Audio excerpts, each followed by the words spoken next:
నా కుటుంబంలో ఉన్న వారిని వాడుకో ప్రభువా అని మనం సంసిద్ధమైనటువంటి మనస్సు కలిగిన వారమై మనం సిద్ధపడి ఉండాలి దైవ కార్యాలకి.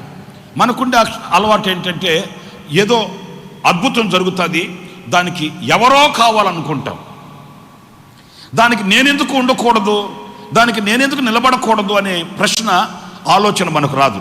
ఏమండి పాస్టర్ గారండి మీరు మా ఇంటికి వచ్చి ఒక చిన్న ప్రార్థన చేయండి అంటారే కానీ ఆ ప్రార్థన నేనెందుకు చేయకూడదు అనే ఆలోచన మనకు రాదు.